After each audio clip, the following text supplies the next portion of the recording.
And now I'd like to recognize our Cuban delegates, who we are so honored to have at EcoFarm Conference this year. We'd like to recognize the efforts of Peter Ruddock and Vanya Goldberg, as well as the contributions of the RK Foundation and other generous donors who have made this endeavor possible. A big thanks. Yeah. Woo.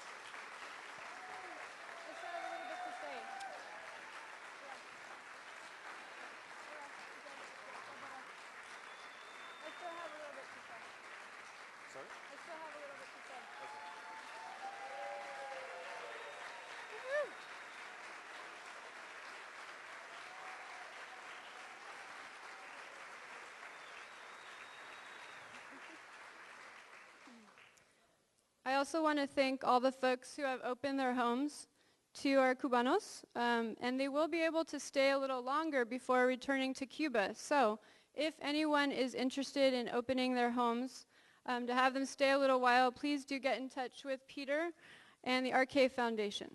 And now I'd like to welcome them. We're so honored to have you. Bienvenido. Thank you, EcoFarm. I'd like to present our delegates. Here we have Welbri Delins, who is from Haiti. We have Isis Salcines, Roger Santiesteban, and Miguel Salcines.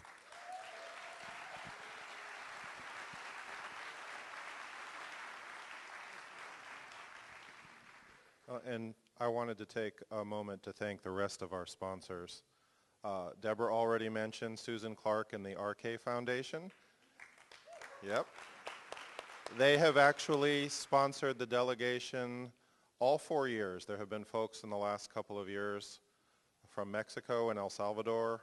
I believe Italy was the first year. And it's going to be an ongoing project. We'll see who comes next year.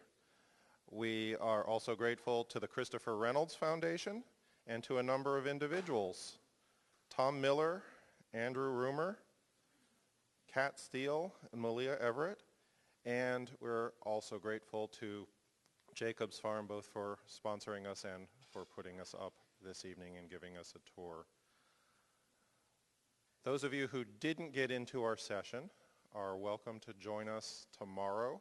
We'll be at Pie Ranch, 6 to 8.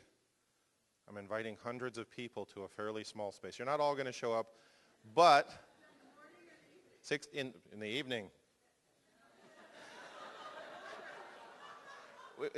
You get up at 6 o'clock here. We need to sleep a little bit, thank you. We'll sleep in a little in the morning. We'll be at Pie Ranch at 6 in the evening. Bring a folding chair. We're going to show a little movie that our friend Katie made. We'll have our visitors speak. We'll have a good conversation.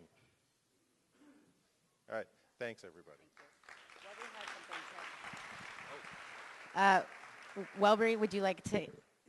yeah, Deborah, do you want to come up, or someone from EcoFarm? We have a souvenir from Haiti to give to the EcoFarm community. So it says Souvenir d'Haïti and EcoFarm 2016.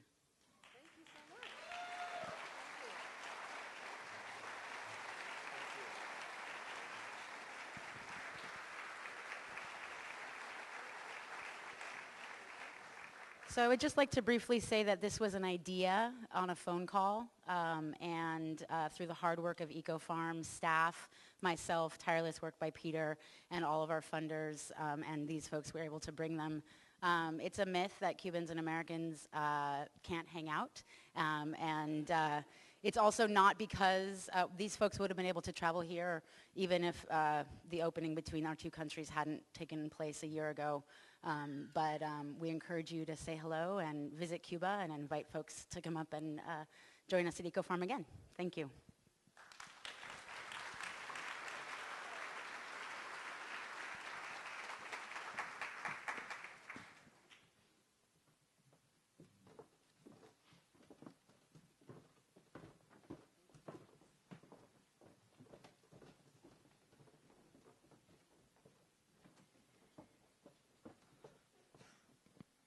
Good morning. My name is Jean Cooper, and I'm the president of the board of directors for the Ecological Farming Association. And it's my great pleasure to be here this morning and to be able to close out the conference today. I have the honor of actually stepping in for Ken, who is left early yesterday, and he went to go see his father, who's really ill, and in Chicago. So if you have a moment, send some great juju and healing vibes out to Chicago for the family.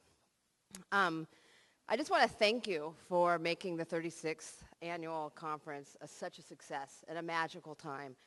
As I spoke to people throughout the conference, people kept telling me how magical this experience has been for them.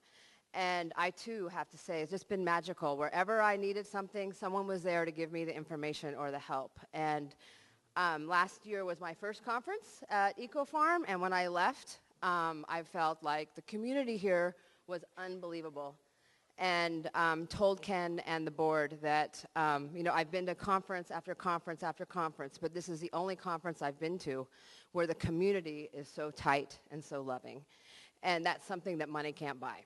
And so I just want to thank you all for contributing to bringing that energy to this place and this space and to forward organic farming into the future. So thank you.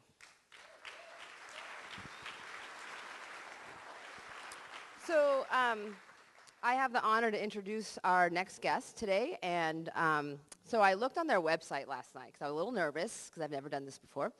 And so I looked at their website, and what I noticed was that their farm, they say that they grow stories. And I thought that was really interesting. And so I have a little story to tell you about my experience at their farm. So I think there's a picture that's going to come up soon, so you can see that picture. So that's my niece, Leela, and she's 12, and she's from Brooklyn, New York. And she showed up at my house about 2 years ago, jaded and cynical, like all, I guess, New York kids, and couldn't believe that you could have fun outside of New York. Couldn't believe it. So I was determined to get her to some dirt. So Jesse Cool, who's a great friend of mine, invited us to come pick some peaches down at the farm. And so we traveled down there, and this is her. So she's very excited, and we picked about 20 cases of peaches that day. And on the way home, she told me, we have to do this every single year. She was changed. And we went home, and I taught her how to bake peach cobbler. And so we baked peach cobblers the entire time that she was with me to celebrate. And what I want to say is that 2 years later, she came back, and she shared with me, we were driving to another farm to look at raspberries this time, and she shared with me that when she grew up, she wanted to be an organic farmer. And I'm going to get emotional. So I just want to say that I think that this experience, picking peaches out on the farm, was really helpful, and I think hopefully the trigger to her desire to become a farmer. So with that, I am going to introduce our next guest. So Mas and Nikiko Masumoto, please come on up, and they're going to explore with us the flavors of regeneration. Thank you. Thank you very much. Thank you. Thank you. Regeneration feels like taking your boots off after a long day, seeing a long-distance friend for the first time in way too long, and you're so happy you cry and you laugh and you cry. Regeneration feels like a really good hug. Regeneration feels comforting, a sense of satisfaction. Regeneration sounds like spontaneous karaoke. Lean on me when you're not strong. Sounds like quiet in the morning. Then a chorus of birds in the trees, the sound of rancheras and love ballads echoing in the fields from a car radio. The noisy talk around a dinner table, the voices of people used to yelling across a field, the sound of silence, the sound of making your own music demo and then passing it on. Regeneration looks like a fresh plate, ready to carry the oh-so-sacred food we love. Regeneration looks like the first green leaves pushing in early spring, that first budding blossom. Regeneration looks like genuine smiles that I see today. Thank you.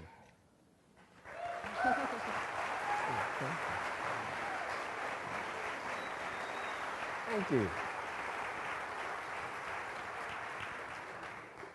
Today, Nikiko and I want to explore some topics dealing around regeneration and the idea of how it is incorporated in many things that we do and many things that we grow in the life around us. I'll begin with reading a few short passages from a couple works that I've written. The first one is from Epitaph for a Peach.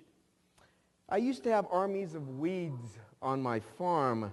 They launched their annual assault with the first warm weather of spring, parachuting seeds behind enemy lines and poking up in scattered clumps around in the fields. But now I have very few weeds. I removed them in a single day without breaking into a sweat. I simply redefined what I call the weed. A turning point came when a friend started calling his weeds natural grasses. I liked that term. It didn't sound as evil as weeds. It had a soft and gentle tone about it. So I came to think of weeds as part of a natural system at work on my land, part of allowing nature to take over our farm.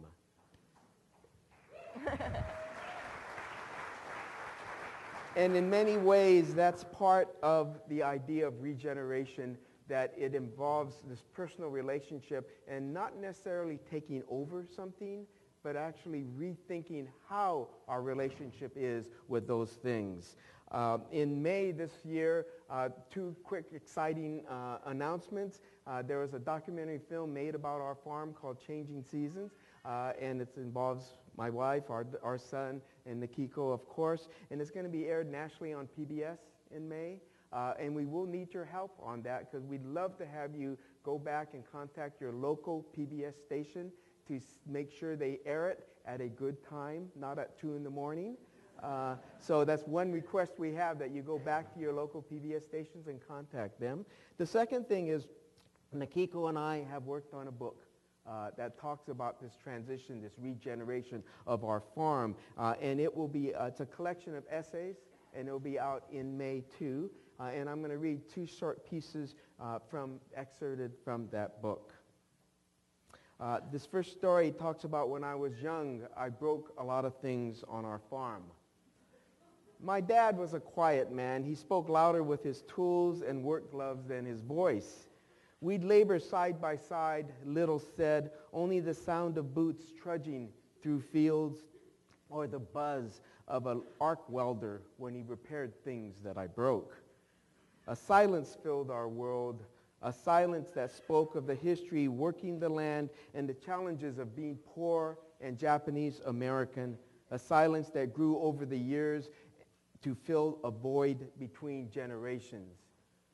But how do you transfer knowledge? How can I share my experiences with others?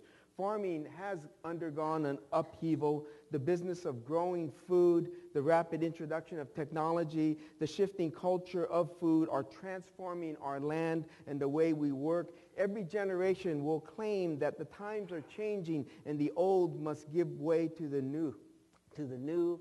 But can this be true? To do something different is to tell a prior generation they are no longer doing it right.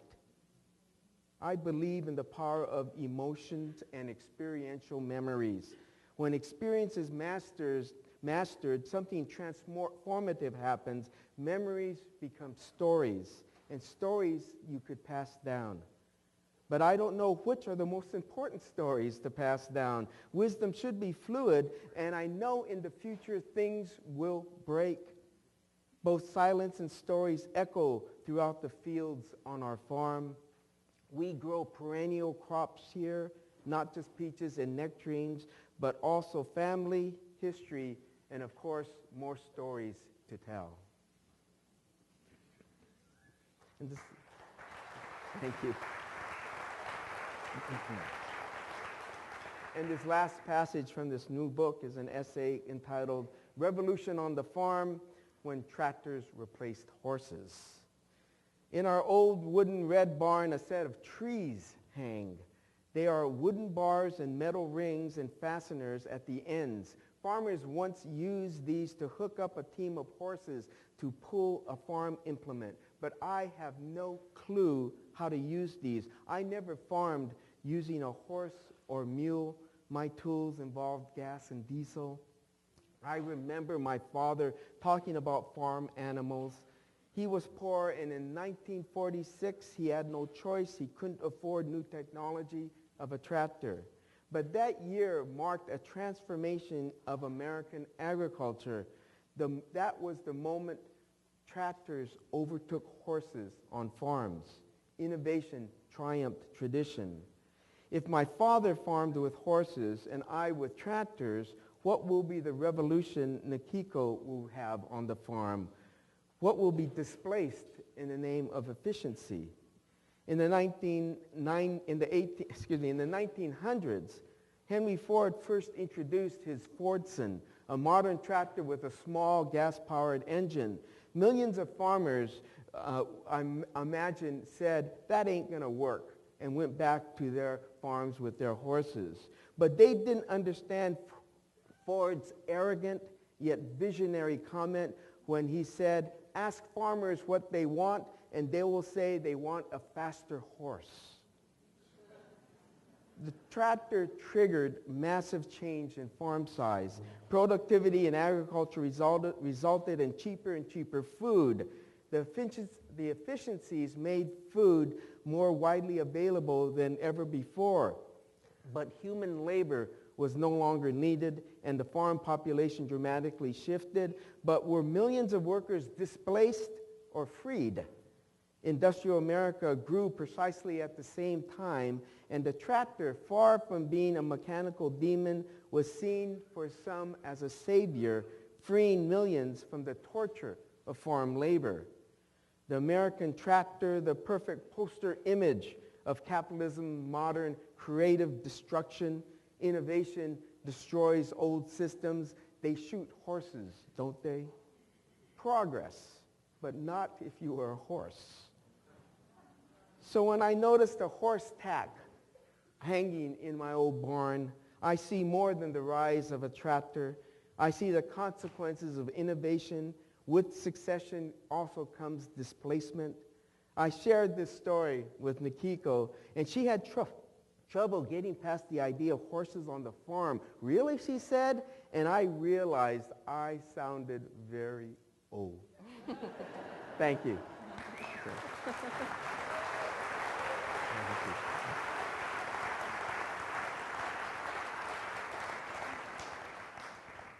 I was so excited to read of this year's theme of regeneration. And I think definitely from my dad's stories and hopefully in what I am going to share today, there's this fascinating tension between loss and change, uncertainty, and then hope and jubilance that comes with regeneration. And so when I heard the theme, I ran to my dictionary because I love words, and I reminded myself some of the definitions of regeneration. Regeneration is a noun, and one definition is spiritual renewal or revival of the spirit, spiritual renewal or revival. Another definition, renewal or restoration of a body, bodily part or biological system after injury or as a normal process. When I first came home to farm after grad school, I didn't worry too much about thinking about regeneration. I came home young and full of that indomitable energy, I'm going to change the world.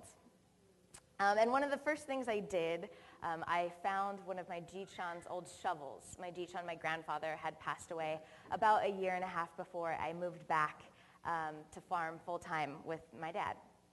So my Ji-chan shovels are priceless. The blade of his shovels are worn down in a crescent shape from years and years of work. So when I found this shovel, I was really excited, but the handle had broken, so I was going to fix it. My dad helped me fix it. We reattached the handle, and I sat down to sand the handle because it had gotten worn and weathered and splintery. So I was sitting on the tailgate of my dad's pickup with the swish, swish, swish of the sandpaper, and my dad paused, and he looked up at me, and he said, "Don't you want to sand the other end?" I had naively started sanding where the handle meets the blade. Any seasoned farmer would know you almost never actually touch that part of the shovel with your hands. I was embarrassed, to say the least. But to add insult to injury, my dad's next line was priceless. He looked back at me and said, "I guess they didn't teach you that in grad school."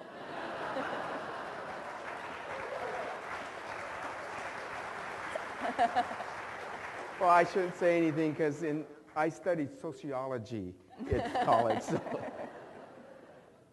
So I would propose adding to the definition of regeneration. I want to offer an experimental definition. Regeneration, a space of transition between generations. This space is nonlinear and often difficult. The cycle includes life and loss, meaning and learning, an intimate passing of something from one person to the next. That's my growing, humbling understanding of the term regeneration. I want to share an essay that I just finished writing as part of this new book project. I've never read it publicly before, and it captures to me some of the it captures to me a nuanced moment of generational transition that is not only about the joy, but it also takes time and space to understand some of the loss that I think is inherent in regeneration. So this is Empty Bins, dedicated to Uncle Alan. There are names in rural places not visible in the urban food chain. Names painted on cavernous wooden bins like huge sake boxes, each holding 800 pounds of raisins, so big 4 people could fit inside. Diaz, Hiyama, Singh, Barugian, Ludke, Shapasian, Oliver, Yamamoto, 6 Jules, Sangha. Names of farmers, names of landowners, names of land leasers, names of immigrants, names of families, names of rooted living. All these names belong to people in the valley whose lives are tied to the soil, tied to the vines. Each year we lay green grapes at the feet of twisted grapevines to dry in the sun, to shrivel, to wrinkle, to caramelize. Then we store them in those huge bins bearing our names. Reused year after year, I wonder how many thousands of people have eaten raisins that for a little while sat in one of those bins. How many workers have leaned their bodies into the sides, have pulled and pushed when the bins got stuck? How many splinters have lodged themselves in fingertips and traveled to homes where loving caretakers removed them, kissed the wounded finger, and then the work continued? Our bins are older than me. A few years ago, my dad repainted our name on the sides, Masumoto, in big letters like the show MASH. The original paint had faded, the original black stamp had faded and seeped into the wood panels, and he chose to repaint in purple. I don't think he knew that was my favorite color. Then he got a call. The raisin plant said that there were extra bins for us left abandoned in the corner of the lot. He and we were all confused because he keeps very careful track of our bins, and he knew that season we had already claimed all of ours. I remember he left in our big truck to pick up these mystery bins, fairly certain that the trip was a waste of time and a mistake. No matter where I am on the farm, I know when my dad's home because I can hear the loud rumble of the broken muffler on our big truck. When he rolled in that day, To all of our surprise, there were 4 bins strapped to the back. They did indeed have our name on the bins, Masumoto, but not in purple. They belonged, we learned, to my great uncle, Uncle Alan. He had farmed just a couple miles from our house. Uncle Alan used to come over to my jichan and bachan, my grandfather and grandmother's house, for coffee almost all the time. He would sit with my jichan and talk about the weather, talk about hard times. They shared equipment and knowledge, brother and brother. When my Uncle Alan passed away prematurely from a stroke, the bins were forgotten. No one had reclaimed the bins, and they sat empty on the lot until an observant forklift driver noticed them standing there, unfilled for years. I walked outside to the shed where my dad was painting a purple Masumoto onto the sides of Uncle Alan's bins. There were no other heirs to pick them up. No one else to claim, yes, we are Masumotos. Yes, we still work the land. It was just us. But at least for now, we can use them again. Each year we fill them with purple raisins, heavy and sweet. Those bins belonged nowhere else. We belonged to them. If we stop growing raisins, what will happen to those bins? Will the names be reprinted, lost, or fade? Who will notice the empty bins left standing alone when the tools of our work are what's left, and the heirs are now just eaters far from the fields? What will come of those family names? Diaz, Hiyama, Singh, Barujian, Ludke, Shapazian, Oliver, Yamamoto, 6 Jewels, Sangha, and Masumoto in purple.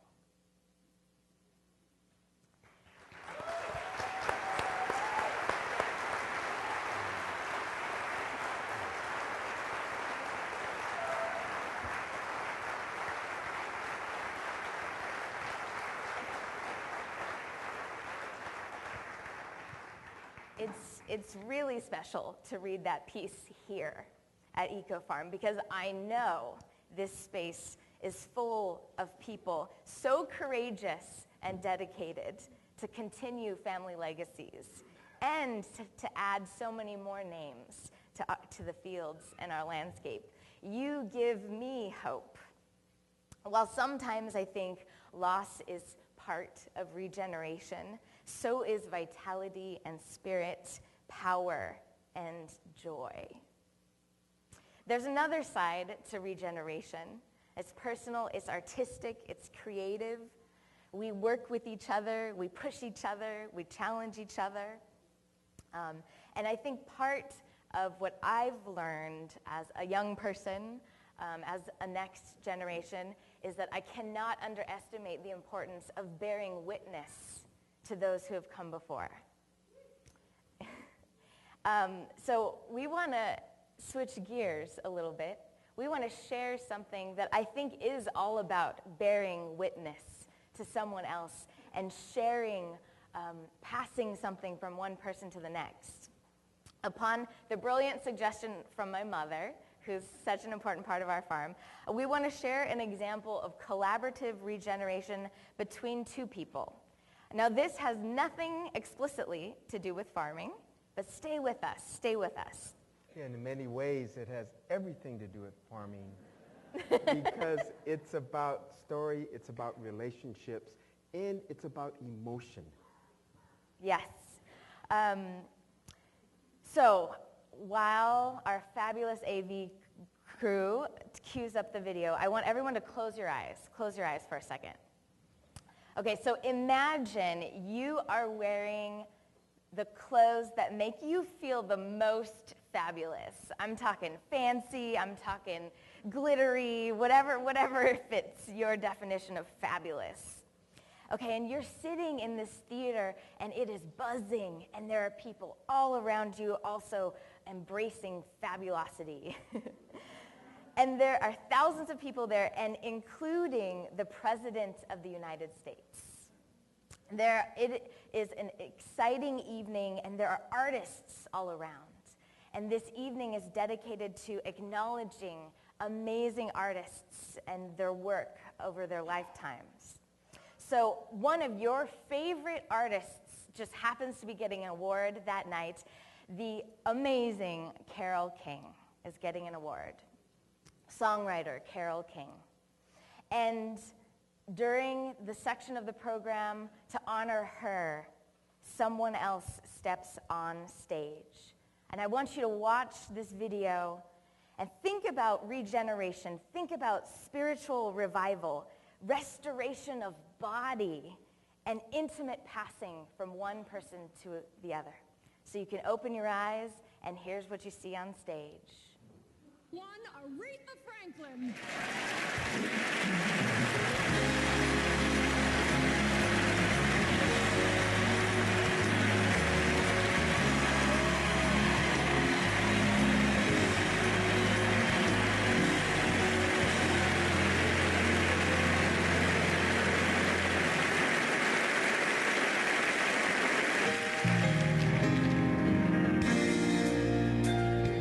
Looking out on the morning rain.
super excited. This is where I get to marry two of my loves, performance and farming. So I'm just going to share some of a few moments that just really, really, for me, encapsulate regeneration. So first, I want to say one of the things that's been so important for me in farming is finding those sources like this video that regenerate me and regenerate my spirit. So lyrically, You Make Me Feel Like a Natural Woman is the song. And lyrically, those lyrics are about singing to someone who restored, who renewed, who revived the woman singing. But I want to argue, in this video and in this framing, this song ain't about no man. This song is about Aretha singing back to Carole King. Thank you. You gave me this song. You are the one, you sister. You make me feel like a natural woman. And I think that is so powerful.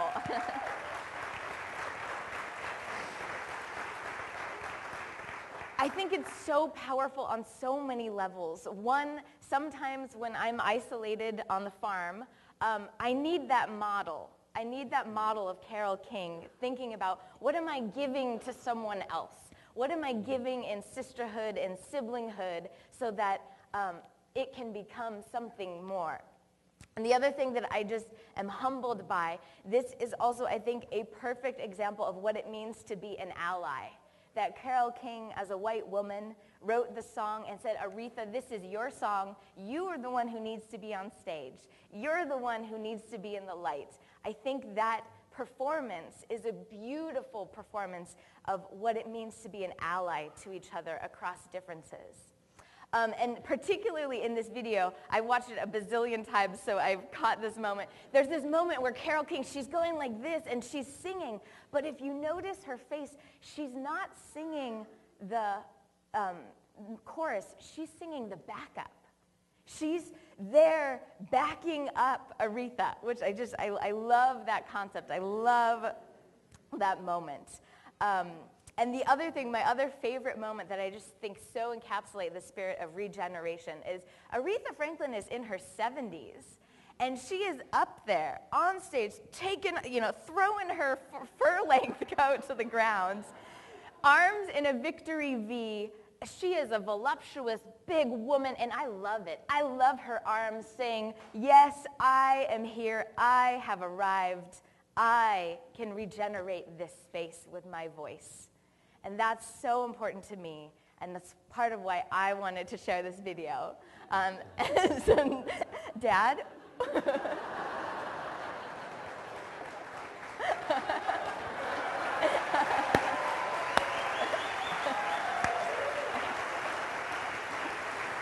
I have learned that the future of farming is going to be filled and taken over by all you natural women in this room.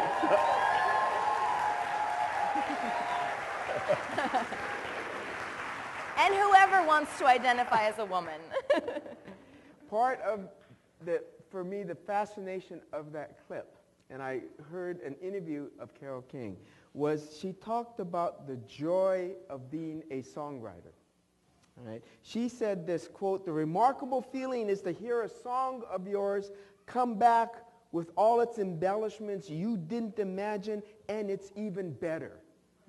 Right. It was something that she talked about. That was a joy that you had. So if you picture those moments when she's there, she's not clapping because someone is covering her song. She's clapping as a songwriter. And I kept thinking about that in context of this theme of regeneration. Carole King was a songwriter who gave her art and her work to someone else who made it better. You could see it on that joy on her face. And at this conference, we've talked about regeneration, sustaining, renewing, rescuing. But I want to add a little different spin on that. And it's this theme of leaving things and trusting someone will make it better. So in that sense, another way of looking at regeneration are some of us singers or are we songwriters? Do we write songs that we want to leave and trust that someone will make it better? It's a different perspective because there's a willingness to let go. There's a trust that others will make it better. And also there's an understanding that it may not be better, but you've let it go at that. It's a different perspective because is it not the same as being an architect versus a builder? Being a composer versus the musician? It's all part, I think, of being that natural man, natural woman.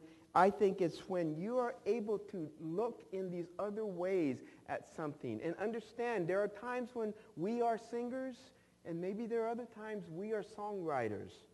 And understand that dynamic of the ability, the power, the trust to let it go, allow someone to make it better, and actually accept that it may not work. It's a fun challenge that all makes us feel like a natural farmer. Okay.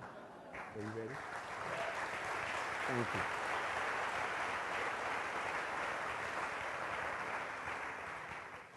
So now that we've gotten really excited and shared some of a regenerative spirit from art, we wanted to make space for your voices because EcoFarm is so much about the collective and not about the individual. So there should have been an index card on your chair or nearby. If you didn't get one, you don't have to, you can write on anything. Any paper will do. Raise your hand if you need a piece of paper. Or get a paper that you have. Yeah, it doesn't have to be that one, but we just provided some. And if you need a pencil, you can raise your hand. We have some pencils. So my mom is passing out. So what we wanted to do is we wanted to carve out some space during this plenary where we're all together to explore our own regeneration. So I'm going to give you three questions, and a little bit of silent time for you to write. And these questions, you can interpret and fill the space however you want. You can write an answer, you can draw a picture. And we're gonna, after we write, we're gonna have a chance for a few people to share out some of what they've written. You don't have to, but we'd love to hear a few voices. So question one, I think everyone's just about ready. Question one, where do you find regeneration? This could be a place, a person, a thing, a ritual. What is your source of regeneration? I'll give you about a minute to think about that and write something down. Could be big, small. Where do you find regeneration?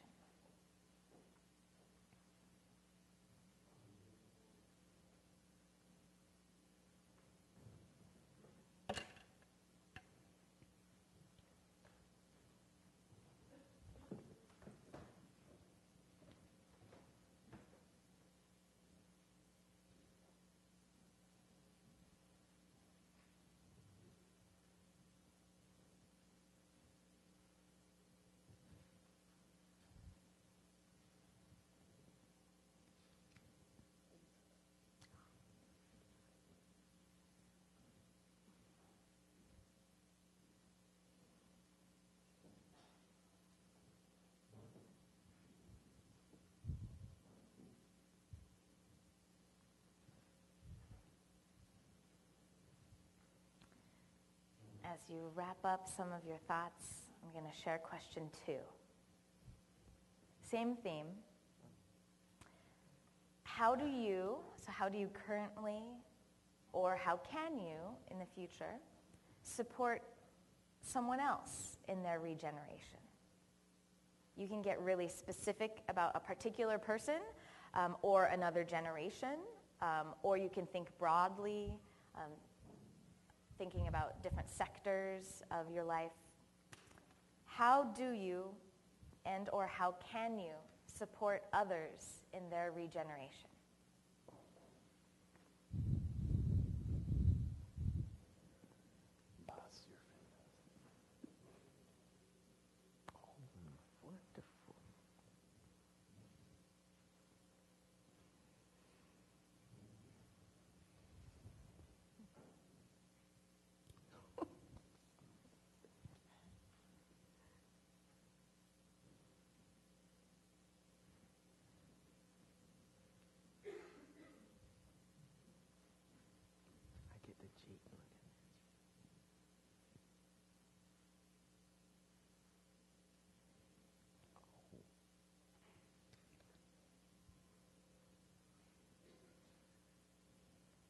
And as you wrap up question 2 for now, the last question, question 3, what makes you feel like a natural woman?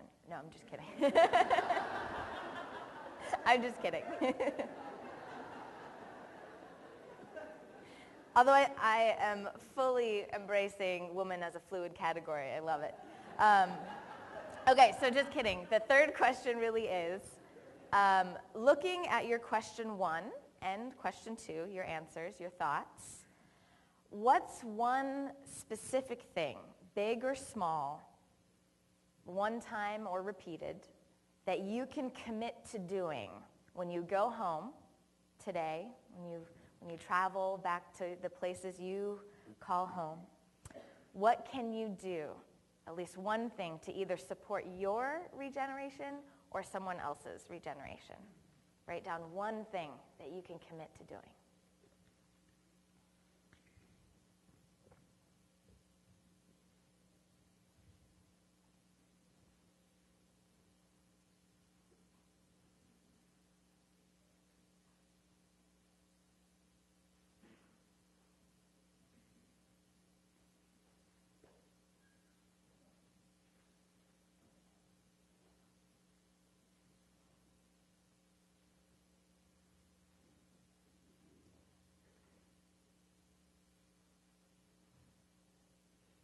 And as you're wrapping up those thoughts and ideas, I would love to hear some of your voices.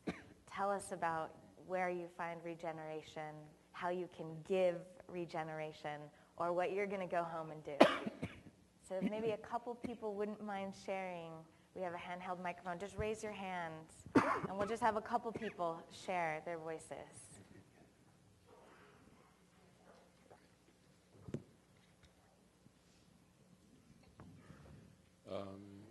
Where do you find regeneration? The still thoughts given to me within. Today on the gospel music on KPFA as I drove down, and the herons and geese in the slough behind my home. How can you support others with the battery startup and the knowledge base for building sustainable economies I plan to build as a geographic information system organized around ecoregions? What's the commitment? Work on the financials for our battery startup, Seawave Battery Inc. when I get home. Keep going. Thank you. Thank you. A couple other voices. Okay, so where do you find regeneration? EcoFarm. Yeah. But mine would definitely have to be my niece and nephew, taking them out on the farm and watching them eat the produce and eating the things that we work so hard to do, and watching them weed. I have this memory of releasing ladybugs and them sticking their hand in a bag of 60,000 ladybugs and then freaking out, running around and loving it, and then wanting to do it all the time. Number 2, can't remember what the question was, but I have my answers. Inclusion, participation, teaching and learning. Whether it's my nieces and nephews, my farm help, my wife, my friends and family. And then how can I do that would be inclusion. Again, just always including people around me, whether it's just with conversations, stories, or actually bringing them out and letting them stick their hand in the bag of lady beetles, crawdad fishing, whatever it is on the farm. Thank you.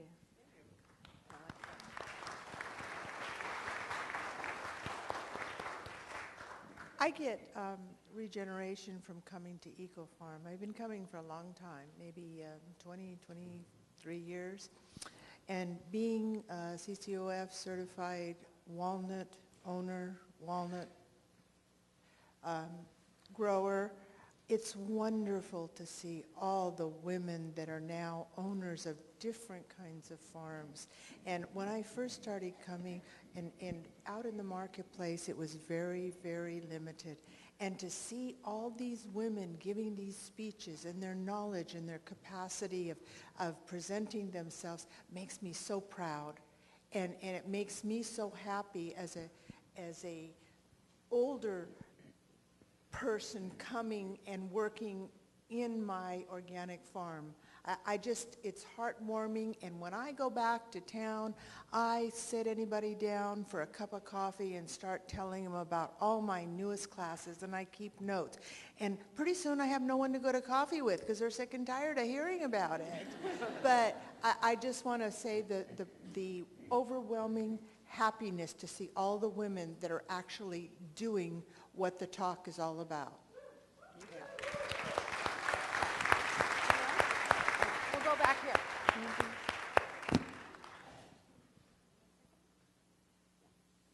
Maybe a couple more people. Perfect. For me, I find regeneration on my bicycle and in the classroom and in the soil. And specifically sharing that regeneration in the permaculture classroom at Korio College. And my commitment is to get my book published. Wonderful. Thank you. And if you're able to stand, that way people could see you better. Yes, perfect, thanks. Hi, I'm Jamie from Santa Cruz. And I guess I find my place of regeneration obviously when I'm outdoors in the fresh air, preferably where it's quiet enough that all I really hear are the cries of the hawks or the music of the songbirds. And I'll particularly love to hear the sound of wind in the trees. That really, really enlivens me. But one of my favorite things to do, and it's one of the things that I do to share with people, is being involved with the Homeless Garden Project in Santa Cruz. I really love feeding people. And I spend my standard Friday night date with Dawn of Homeless Garden Project is we go and we pick up food donations from a great bakery in Rostachoria, and we disperse this food to churches and to a number of different places where previously unhoused citizens now have a roof over their head, but maybe they don't have enough food. And then my other thing I like to do is when I'm down on the farm is walking through the fields. We're only just a short distance from the sea, and you have those breezes coming in and adding all this extra flavor to the vegetables. And I love giving people tours and letting them pick their own kale and collards and our fabulous strawberries, and particularly the children, seeing how excited they are. We give them a basket, or we let them come and pull carrots, or they can chase the Indian runner ducks around, you know? It's such a wonderful experience that I am fed. I almost don't need to eat that food, the energy that I get from the people. So that's Beautiful. it. Thank you. Thank you. Okay, two more? One more? We'll do one more. One more sharing. Hi, this is in honor of our speakers. I wrote a haiku. So I get regeneration. This is how I do it. The soil, dark and rich, soft, warm with energy from the sun, growing beautiful plants and me. Beautiful. Thank you so much. Go ahead. Thank you very much for sharing those words and committing them to words. There is, as a writer, I do think when we commit our thoughts to words, they gain a different life. And so your little cards, maybe you could put them up on your refrigerator, put them up on your computer, next to your computer or something. We'd like to close with, I'll read a passage and Nikiko will have some final words. This is a story that I wrote from a book called Harvest Sun, and it's a little different take on regeneration, but I think it really resonates in terms of when you think of regeneration and a farm. All good farms have a junk pile. It stays with the land and a succession of owners who contribute to the collection of odd machine parts, old equipment, and discarded but never forgotten stories. Since I have a forklift, my first major contribution to the pile is to restack most of it onto wood pellets. I now have a portable junk pile. I can move stuff from place to place, sort of like a modern archaeologist using machinery during their rummage through history. I use the junk to fix things and glean new ideas and inspiration. When a sculptor friend and I probed through the pile, he was enthralled by the variety of odd shapes and angles. We pulled out a bright orange forked steel tooth from some kind of harvester, sat it upright and then on its side. We walked around it and made comments. He buried part of it in the dirt and called it modern art. I left it in place for months, then dug it out when I needed to cultivate that area, tossing it back onto the junk pile, calling it postmodern art.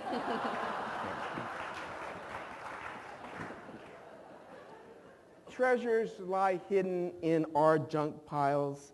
The old pieces from equipment tell us the history of a land, history of a farm. It's as if time is left behind in these relics, but not as fossils or memorials to the past. The remains are to be used by future farmers. Thank you. Thank you. I shared that passage at a farm conference in Wisconsin, and an old farmer came up to me dressed in overalls. He leaned over to me and said, you know, out here we don't call them junk piles.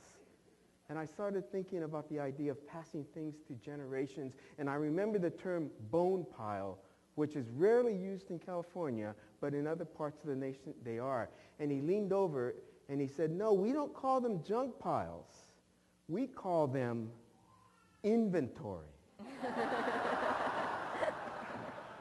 Thank you. So with this amazing venture, stories from the Masumoto family farm, your voices and what gives you regeneration, we want to say thank you. Thank you to EcoFarm for having us. Thank you for honoring each other and honoring us with your presence. Go forth. Go home with your notebooks and all of your fantastic ideas and renewed energies, and let's regenerate the world together. Thank you.